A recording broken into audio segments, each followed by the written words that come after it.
Hello friends. तो आज मैं आपके साथ एक ऐसे करेले की रेसिपी शेयर कर रही हूँ इस रेसिपी को आप कहीं भी गूगल कर लेना, किसी के भी चैनल पे देख लेना, नहीं मिलेगी। ये मेरी गारंटी है। अगर कहीं देखी हो तो मुझे कमेंट करके जरूर बताना। करेले का नाम सुन के थोड़ा सा मुंह तो बन गया होगा, लेकिन मैं बताऊं, इस रेसिपी को एंड तक जरूर देखिएगा। ये रेसिपी इतनी अच्छी बनती है कि ना ही आपको कोई भी चीज इसके कड़वापन को हटाने की जरूरत पड़ेगी, कुछ भी नहीं करना पड़ेगा और बनेगा बहुत ही मिनटों में। तो ये रेसिपी बहुत ही स्पेशल है क्योंकि ये मेरी मम्मी की रेसिपी है और सबसे बड़ी बात है ये मेरी बहुत ही फेवरेट है। इस रेसिपी के साथ आप चावल रोटी बहुत ही आराम से खा सकते हैं। तो चलिए देखते हैं ये स्पेशल सी रेसिपी को कैसे बनाते हैं।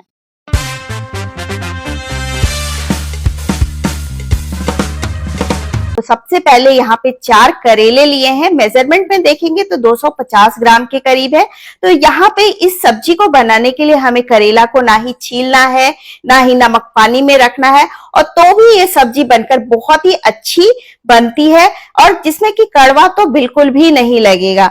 सिर्फ हमें इसको क्या करना है, अगर आप यहाँ पे जैसे मैंने छोटा सा लिया है, छोटा करेला लिया है, मतलब बहुत छोटा भी नहीं है बहुत बड़ा भी नहीं, मीडियम साइज का है, तो मैं यहाँ पे क्या करूंगी कि यहाँ पे मैंने सिंपल ही रखा है। अगर बड़े साइज का यहाँ पे हो ना तो उसको 3 से 4 टुकड़े आप कर सकते हो। तो अभी हमें क्या करना है, यहाँ पे सबसे पहले इसे हम बॉईल करेंगे। तो बॉईल करने के लिए मैंने यहाँ पे इस तरह का बर्तन लिया है। इसे प्रेशर कुकर में बिल्कुल भी बॉईल करने का नहीं सोचेंगे। प्रेशर कुकर में बॉईल करने से क्या होता है कि बहुत ज्यादा बॉईल हो जाता है, ओवर कुक हो जाता है। क्योंकि यहाँ पे ना करेले को हमें ओवर कुक नहीं करना है, सिर्फ हमें उसे 60 to 70% ही कुक करना है।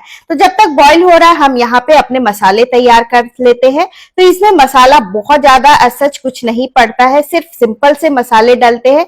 ये जो सब्जी बनती है इसका जो मेन मसाला है वो है सरसों और ये लहसुन। तो यहाँ पे आप देख सकते हैं मैंने लहसुन लिया है 8 से 10, और जिसे मैं छील नहीं रही हूँ, सिर्फ इसका ऊपर और नीचे का हिस्सा इस तरह से कट करके ले लेंगे। अगर आपको चाहिए तो यहाँ पे आप छील के भी ले सकते हो। इसी के साथ मैं यहाँ पे 2 बड़े चम्मच के करीब यहाँ पे ले रही हूँ सरसों, और थोड़ा सा पानी डाल के इसका फाइन हमें पेस्ट बनाकर तैयार कर लेना है, बिल्कुल इसी तरह से। ये देखो, तो ये जो बेस है ना इस सब्जी का, यही ये मसाला है। अब यहाँ पे बारी आती है, आप देख सकते हैं मैंने यहाँ पे 3 प्याज लिया है, क्योंकि इस सब्जी में ना प्याज की जो क्वांटिटी होती है ज्यादा डलती है। 3/4 पोर्शन मान के चलो, जितना करेला है उसका 3/4 पार्ट यहाँ पे जो प्याज है वो डाली जाती है, क्योंकि प्याज में जो है ना एक मिठास पाई जाती है। तो यही जो मिठास है ना इस करेले को, इसके कड़वापन का जो नेचर है उसको कम करेगा। तो मैंने इस तरह से लंबे लंबे लच्छों में मैंने इसे कट कर लिया है, आप देख सकते हैं। तो इस तरह से सारे कट कर लिए। तो यहाँ पे हमारा जो करेला है वो भी दोस्तों यहाँ पे बॉईल हो गया है। तो इसे हम एक एक करके सब अच्छे से करेले को निकाल लेंगे। ये देखो इस तरह से सारे निकाल ले। इस तरह से बॉईल करने से देखो हमारे जो करेले हैं वो भी ओवर कुक नहीं हुआ है, परफेक्ट तरीके से कुक हो गया जैसे हमें यहाँ पे चाहिए। तो चलिए अब हमें यहाँ पे क्या करना है कि ये जो हमारे जो ये करेले बॉईल हुए ना, तो इसका ये जो पार्ट है ये हम यहाँ पे निकाल देंगे। स्टार्टिंग में इसलिए नहीं कट किया था क्योंकि इसमें पानी बहुत ज्यादा अंदर चला जाएगा, इसलिए हमने इसे कट नहीं किए थे। तो अब हम इसे कट कर लेंगे और इसे हम इस तरह से 2 पार्ट्स में इस तरह से कट कर लेंगे। अगर आपका करेला बहुत ज्यादा बड़ा है तो इस पार्ट पे आप इसे 2 भाग में भी कर सकते हो, बहुत ज्यादा बड़ा है तो 3 से 4 कर सकते हैं। तो यहाँ पे छोटा ही करेला है, बहुत ज्यादा बड़ा तो है नहीं, तो मैं यहाँ पे हाफ में ही कर रही हूँ। तो और इस तरह से इसे हम यहाँ पे हाफ पीस में कट कर लेंगे। अगर आपको लग रहा है कि यहाँ पे बीज इसमें बहुत ज्यादा है, सीड्स वगैरह आप नहीं पसंद करते हैं करेले की, तो आप इस स्टेज पे यहाँ पे इसके सीड्स भी रिमूव कर सकते हैं। और इस तरह से जो भी इसमें पानी घुस गया है, अंदर आ गया है, वो पानी भी इस तरह से कट करने से यहाँ से निकल जाएगा। और ये काटने का एक फायदा ये भी हो जाता है दोस्तों, कभी कभी करेले में क्या है कीड़े वगैरह भी रहते हैं, तो इस तरह से कट करने से एक बार चेक भी हो जाता है कि करेले साफ है कि नहीं है। तो इस तरह से देखो मैंने इसे हाफ पीसेस में कट कर लिया है। तो कितने सारे क्वांटिटी हो गया यहाँ पे 4 करेले से। अब हमें इस करेले को हमें शैलो फ्राई करना है। तो अभी हम दोस्तों करेले को कर रहे हैं शैलो फ्राई। तो यहाँ पे मैं ले रही हूँ इसको बनाने के लिए सरसों का तेल, क्योंकि इसी तेल में ही ये जो सब्जी होती है बहुत ही बढ़िया इसका फ्लेवर आता है। तो सरसों तेल ही यूज करेंगे इसके लिए, क्योंकि इस सब्जी में सरसों का ही फ्लेवर बेसिकली बहुत अच्छा यूज होता है।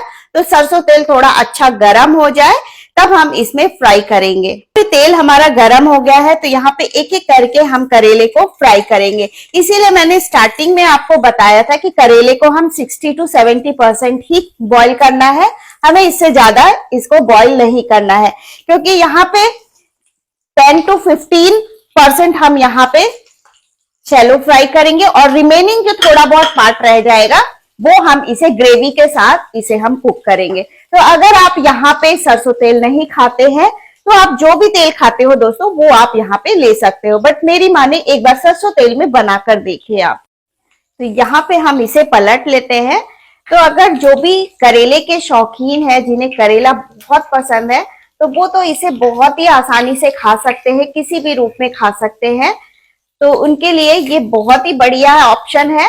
इस तरह से फ्राई करके आप नमक डाल के भी खा सकते हो, और नहीं तो फिर आप इसे ग्रेवी में भी हम डालेंगे। तो यहाँ पे आप देख सकते हैं अच्छा यहाँ पे क्रिस्प हो गया है।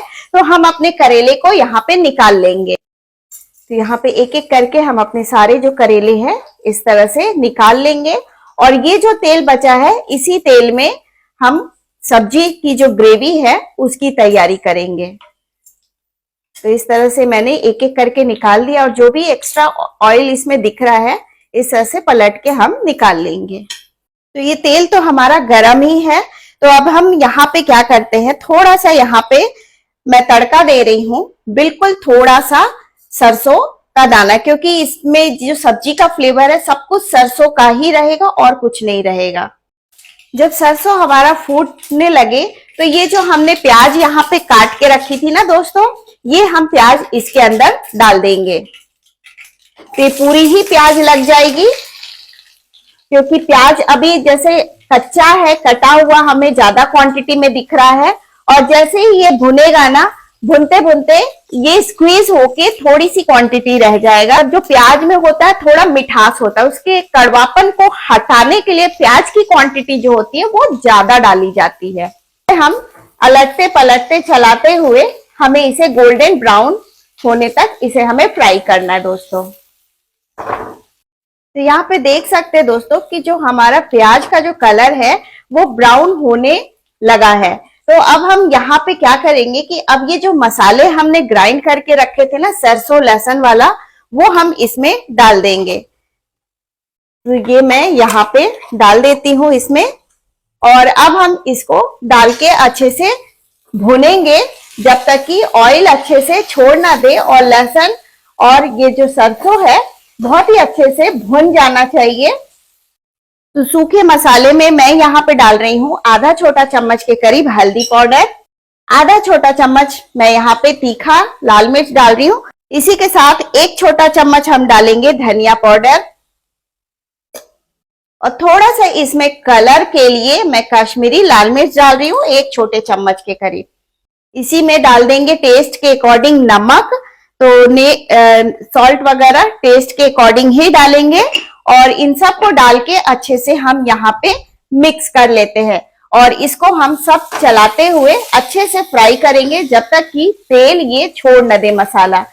जो कि सरसों लहसुन का जो मसाला है अच्छे से भुनना यहाँ पे जरूरी है दोस्तों, नहीं तो क्या होगा कि कच्चापन एक स्वाद आएगा। तो यहाँ पे देख सकते हैं भूनते हुए अच्छे से तेल जो है पूरा अब्जॉर्ब हो गया है। तो थोड़ा सा इसमें हम पानी डाल देते हैं और मसाले को भून लेंगे। इस तरह से चलाते हुए इसे हमें भूनना है। अच्छे से भुनाई करना बहुत जरूरी है दोस्तों। देखो मैं बार बार आपको बता रही हूँ, नहीं तो आप लोग मुझे कमेंट करके बोलोगे कि सब्जी क्या बताई आपने, बिल्कुल भी अच्छी नहीं बनी। इसलिए मसाले को बहुत ही अच्छे से भुनना, नहीं तो एक जो सरसों का जो फ्लेवर है ना वो आपको आएगा जो कि अच्छा नहीं लगता है। तो ये यहाँ पे हमने डाल दी है। अब यहाँ पे बारी आती दोस्तों एक मोस्ट इंपॉर्टेंट इंग्रेडिएंट्स मसाले की, जो कि है खट्टापन। इस सब्जी में हमें खट्टापन देना होता है, जो कि सब्जी के फ्लेवर को बहुत ही इनहैंस करता है। तो यहाँ पे मैं डाल रही हूँ अमचूर पाउडर। तो ये अमचूर पाउडर 1 से 1.5 छोटे चम्मच के करीब डालेंगे। अगर अमचूर पाउडर ना हो तो आप यहाँ पे इमली होता है ना, इमली के पल्प को आप यहाँ पे डाल के कर सकते हैं। अगर इमली भी नहीं है, अमचूर भी नहीं है, तो टमाटर जो होता है, जो खट्टे वाला, हाइब्रिड वाला नहीं, देसी वाला, वो आप यहाँ पे 3 से 4 काट के डाल सकते हो। तो इससे जो फ्लेवर आता है ना इस सब्जी का, करेले का, बहुत ही बढ़िया आता है। खट्टापन, एक मतलब बहुत ही बढ़िया फ्लेवर आता है, ना ही आपको ये कड़वा लगेगा और काफी बढ़िया ये बनकर सब्जी तैयार होती है। आप बस देखते जाओ, वीडियो में एंड तक बने रहो, आपको सारी मेथड आपको समझ में आएगा। तो यहाँ पे देख सकते हैं जो मसालों ने अपना जो तेल है काफी अच्छे से छोड़ दिया है। तब अब इसी स्टेज पे हम यहाँ पे पानी डालेंगे। तो यहाँ पे मैं 1.5 कप के करीब यहाँ पे पानी डाल रही हूँ। ग्रेवी जितना पतला, जितना गाढ़ा आपको चाहिए उस हिसाब से पानी की क्वांटिटी कम ज्यादा आप कर सकते हैं। तो ये हमने डाल दी है और इसके बाद ये जो करेले हमने फ्राई करके रखा था ना, वो हम इसमें डाल के इसको अच्छे से 5 से 10 मिनट तक बॉईल होने देंगे। तो इस तरह से हमने डाल दी है, एक एक करके सब डाल देंगे और इसको हम कवर लगा के इसको अच्छे से उबाल आने देंगे। तो ये ढक देते हैं और इसे उबलने देते हैं। तो यहाँ पे ढक्कन को हटाकर देख लेते हैं, ये इसको काफी अच्छे से उबल रहा है। तो इसे अलट पलट के भी इसे हम इसी तरह से कुक कर लेंगे। अब हमें इसे ज्यादा नहीं करना है, सिर्फ 1 से 2 मिनट और हम इसे इस तरह से पलट के भी इस तरह से कर लेंगे। तो इसलिए मैंने कहा था स्टार्टिंग में, बॉईल करते समय हमें 60 to 70% ही बॉईल करना है। थोड़ा परसेंट हम जब इसे शैलो फ्राई करते हैं तब भी ये कुक होता है और थोड़ा सा यहाँ पे होता है जब हम ग्रेवी के साथ कुक करते हैं। तो बस ढक्कन लगा के 1 से 2 मिनट और हम इसे उबाल लेते हैं। तो यहाँ पे जो सब्जी है दोस्तों हमारी ऑलमोस्ट यहाँ पे रेडी हो गया है। ये देखो सब्जी हमारी रेडी हो गई। तो गैस के फ्लेम को बंद कर देंगे। तो हम अपनी सब्जी को चलिए सर्व कर लेते हैं प्लेट में।